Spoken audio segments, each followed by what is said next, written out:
Welcome back to Say More Words. We are so excited that you're here, and I am so excited to share one of my friends with you, Christina Vance with the Rise Collective. We both believe in the collective and community, so I'm super excited that she's here. Before we introduce her, though, before we have her introduce herself, Christina, what is the song of the day? Well, I love every song from The Greatest Showman, but my favorite song is This Is Me from The Greatest Showman. It's just so empowering and energizing, and I love a big finish. So that's what it's going to be. I love that song. That song makes me so happy. I host a women's conference every year, and for the Colleyville Chamber, and we play that song every year.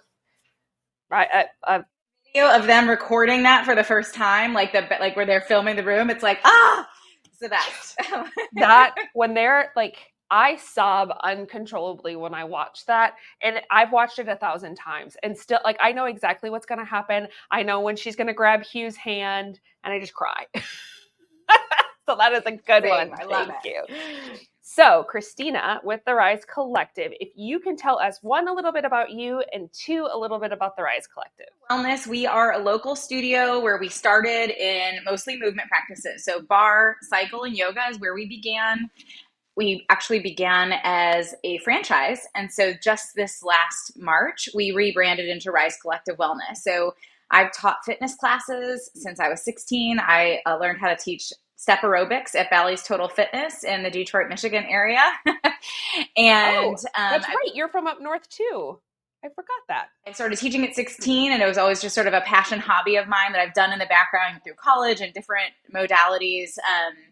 And I started teaching bar when we were in Northern California during my professional years in sales and marketing, and found a bar practice that I really loved. So when we relocated to Texas, my husband comes from an entrepreneurial background, and we never could quite put our finger on what it was that we wanted to do. And I thought, well, I know fitness, and it would be fun to have a studio. I love that the community that comes with a small boutique fitness environment.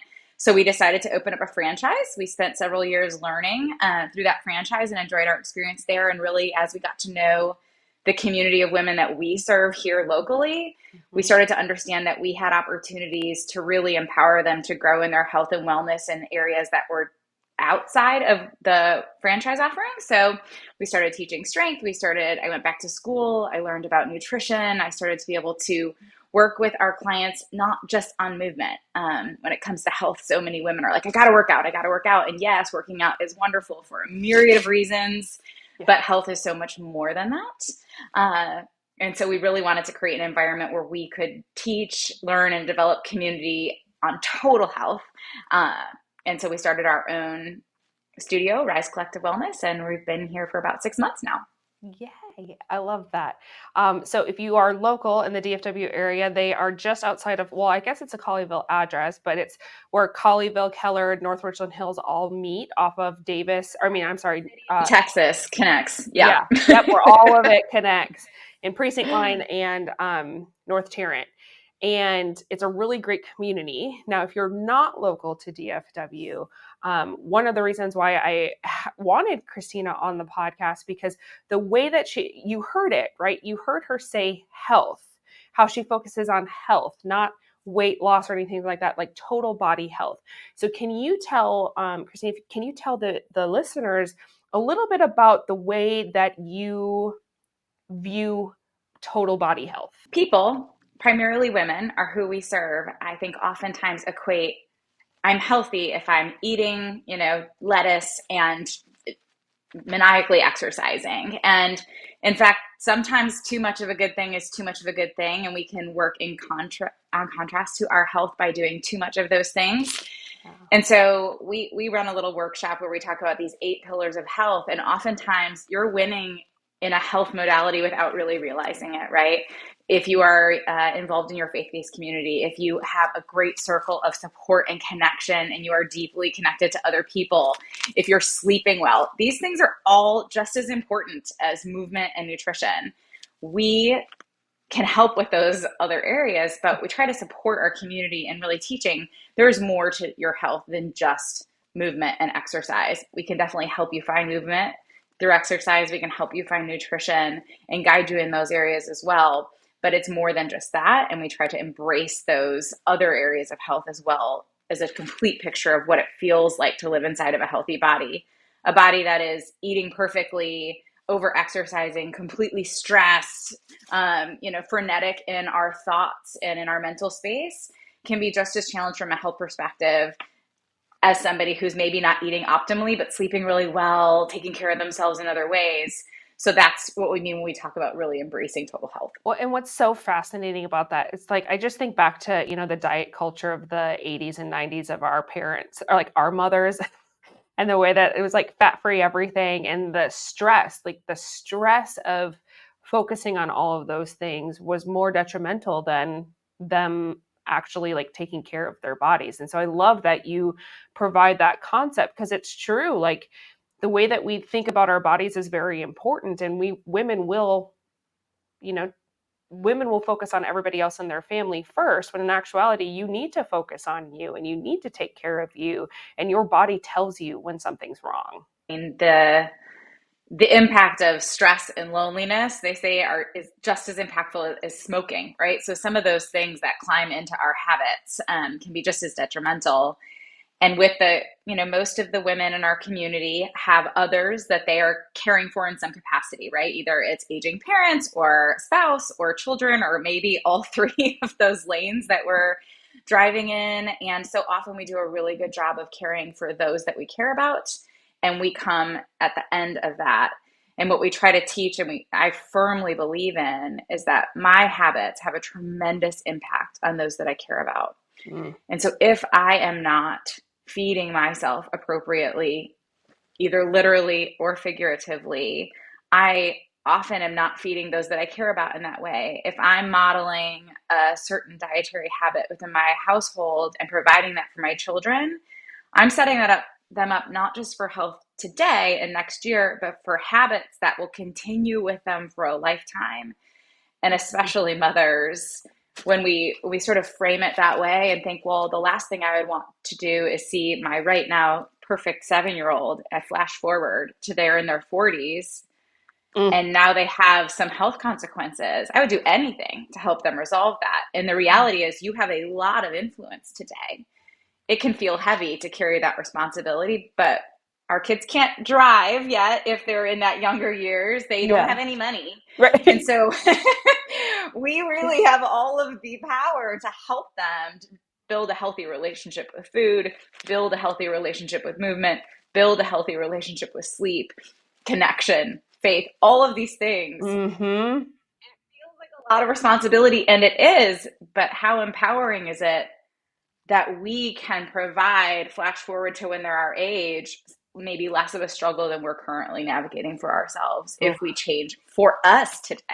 Yeah. So what is one thing that somebody could do today to shift their mindset into a more health-focused mindset, as opposed to a lack and scarcity mindset when it comes to working out, food, things like that? What is one thing that they can do? I would say find something that feels fun to you that's movement. So if you hate running, stop trying to run, right? If it just feels like punishment, Yeah. because you can force yourself for years and years to go and participate in something that you hate. But why would you do that, right? There are so many ways to enjoy experiencing your body, right? So if you love dancing, if you love music, get up and do that, or find a class that involves that. Find something that feels connected to something that feels fueling to you.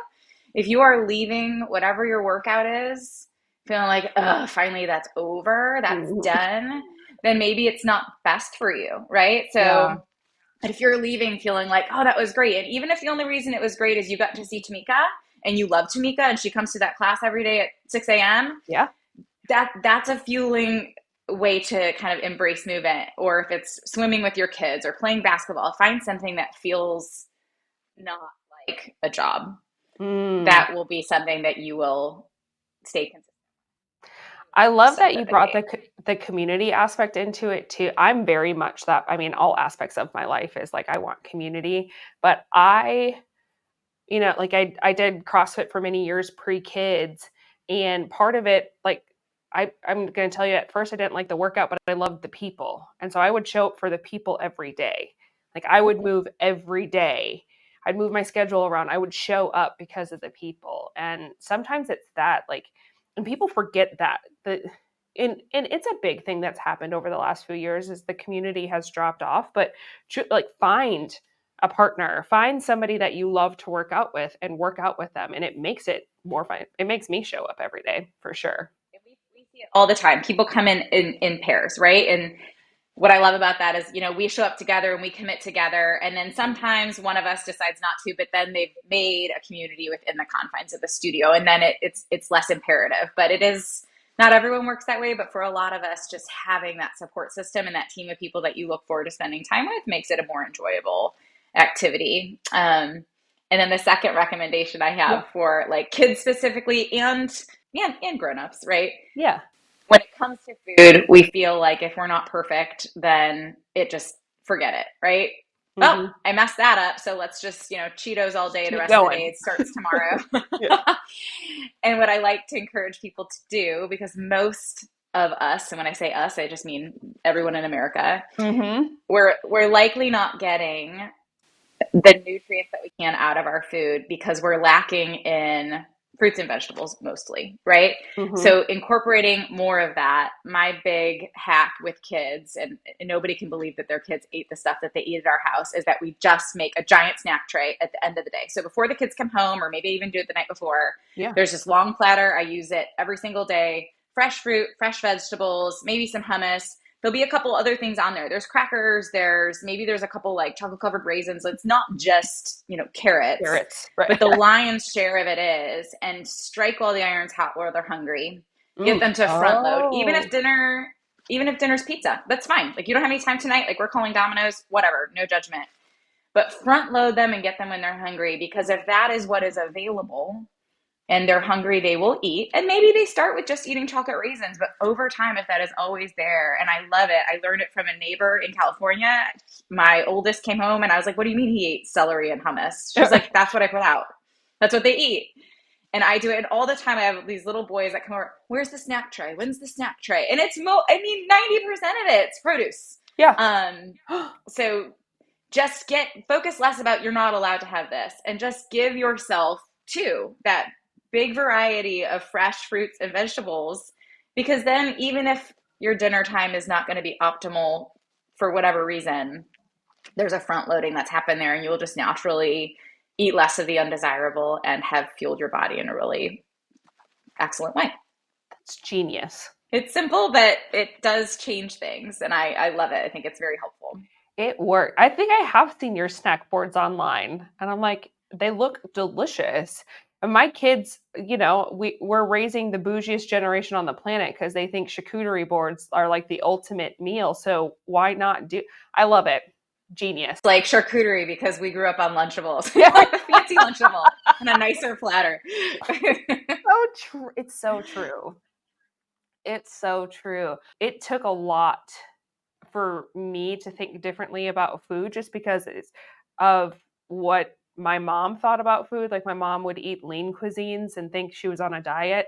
And I think back, or I like look at them now and I'm like, man, the diet industry really effed all of us up back in the day. I think about it all the time because certain things that were said to me about food and body, and it sticks. I call it like a flashbulb moment. And as a mother, it's terrifying because it's like, what have I already said that you have like just absorbed into your sponge, like, right? And you're going to carry around with you for the rest of your life. Like, what have I done? It's scary. It's definitely scary. And I remind myself that too, like our parents were doing their best. And I use my mother as an example all the time. Yeah. She's incredible. She's 76 years old. She comes on our retreats with us. We go on 2 wellness retreats a year, and we walk around Mexico and we exercise and we do all the things, and she can keep up with everybody in our community. But when she was my age, she'd always cooked an active interest in, the health side of things. So it was just kind of a little bit of like Midwestern cooking, however you want to classify that. And cream of mushroom, everything. A little bit of cream of mushroom Tuesday through Friday. But she was not in a terrible health place, but she got some type of health report back from when she was like probably about my age, in her early 40s. And the doctor said, things are kind of trending in the wrong direction, either from a cholesterol perspective or whatever. And she bought a treadmill and she started walking like 5 minutes a day and then 10. And my mom has never become, an Olympic gold medalist or anything insane, but she started to make small changes little by little, and she never stopped, right? So she just started moving. She paid a little bit more attention to what she was eating. She really embraces that every day she has an opportunity to influence what will happen to her health. We cannot completely control it, but we definitely have a tremendous impact on what happens to us. And I use her as an example because she never did anything crazy, but she started today at my age, and now she can still do everything that she could do at my age. And we don't know what she prevented, right? We don't know what disease she prevented. And maybe she didn't, we don't know for sure, but 80% of what we are seeing is environmentally influenced, which means we do have a tremendous amount of opportunity to never know what we prevented. And that's the goal. Oh, that's so, I think one of the most impactful things that you've said, I mean, you've said a lot of impactful things. I'm going to do a lot after talking with you, including the snack boards. But she started small and she didn't quit. I had a functional medicine doctor in my 20s, and I was competing in triathlons, which I don't do anymore. Yeah. But I was sort of, and he also did that. He was in his 70s and he was still competing. I had a goal. And he's like, Christina, just don't stop and get older and then you'll win. Sure. Because I'm in my 70s and I've never gotten faster. These guys just get older around me and I win. I think but it was, the point is, if you just keep doing what you're doing, you maintain your ability to do what you're capable of doing today. It will last you and serve you, right? We don't need to be chasing an unreachable goal, but if we are able to maintain our health status and continue to make small changes, we'll age and be able to participate in our life the way we want to inside of the body that we're given. Yes. The only thing I want to be able to do is use my body however I want. I don't want it to prevent me from experiencing the life that I want. And maybe what I want to do is sit on the couch in comfort, or maybe what I want to do is hike mountains with my grandkids someday. And I want to be able to do whatever I want to do. That was impactful. That's good. And I think people need to hear that too, because I mean, you've said so many really impactful things, especially for women, when it comes to the way that they think about their health, like just the small movements. And I want to, I had somebody on the podcast a couple of weeks ago, Bijal, and she said, she's like, so many people are dying each day. I want to live. Have this little, and unfortunately, I don't know when it comes, maybe it never comes, but we spend a lot of our youth focus so much on the package and how it looks. Yeah. And never really thinking about how it feels and how we want to use it, right? And oftentimes those things go hand in hand, right? But if we really just focus on like, how do I feel and how do I want to use my body and not have it get in my way? Sometimes hear people say like, I still feel like I'm 20, but I can't walk up these stairs or whatever.